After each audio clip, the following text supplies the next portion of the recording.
স্বপ্নে সাপ দেখা কিসের আলামত? অনেক সময় আমরা স্বপ্নে সাপ দেখি। স্বপ্নে সাপ দেখা এটা কিন্তু একটা ইঙ্গিত হতে পারে। এটার কিন্তু অনেকগুলো বিষয় আছে। আমরা যে স্বপ্ন দেখি সব সময় কিন্তু স্বপ্নগুলো অযথা হয় না। কিছু কিছু সময় স্বপ্ন সেটা আমাদেরকে সতর্ক করার জন্য আল্লাহ তাআলা দিয়ে থাকেন। কারণ স্বপ্নটা এটা হচ্ছে তিন প্রকার। একটা হচ্ছে স্বপ্ন, এমন স্বপ্ন যেটা আল্লাহর পক্ষ থেকে আসে।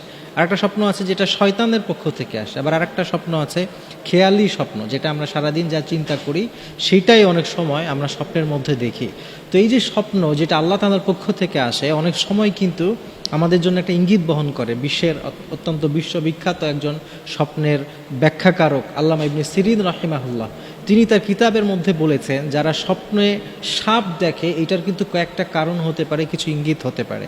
এর মধ্যে এক নম্বর হচ্ছে, যদি আপনি স্বপ্নে দেখেন যে কোনো সাপ আপনার দিকে ধাওয়া করে আসছে, আপনাকে তেড়ে আসছে, এরকম যদি হয় তাহলে আপনাকে সতর্ক হতে হবে।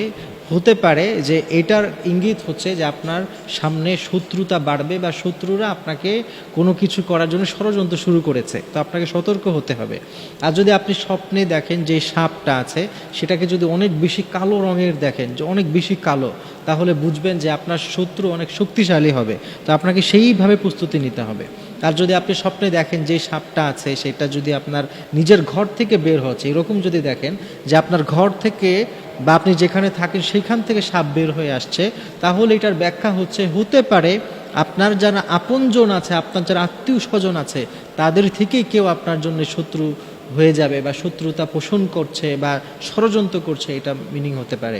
আর যদি আপনি স্বপ্নে দেখেন যে সাপটা, সেই সাপটাকে আপনি হত্যা করে ফেলছেন, এটা কিন্তু আবার একটা ভালো স্বপ্ন।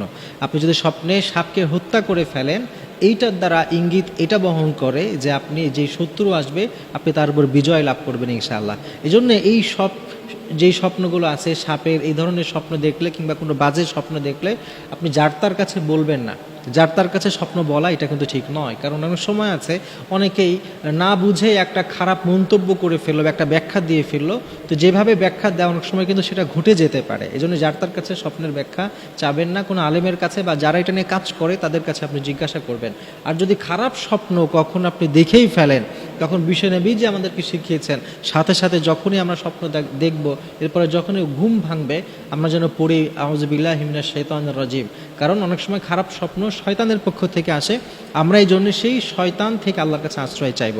এই কাজটা করব, আশা করা যায় আমরা সামনে থেকে প্রস্তুতি নিয়ে রাখবো আগামভাবে, এবং আল্লাহর কাছে খারাপ স্বপ্ন থেকে যদি পানাহ চাইবো, যাতে করে যেই খারাপ স্বপ্নে যে অনিষ্টতা আছে আল্লাহ তাআলা যেন রক্ষা করেন, তাহলে ইনশাআল্লাহ তাআলা দেখবেন সব রকমের বালা মুসিবত থেকে আল্লাহ তাআলা আমাদেরকে হেফাজত করছেন।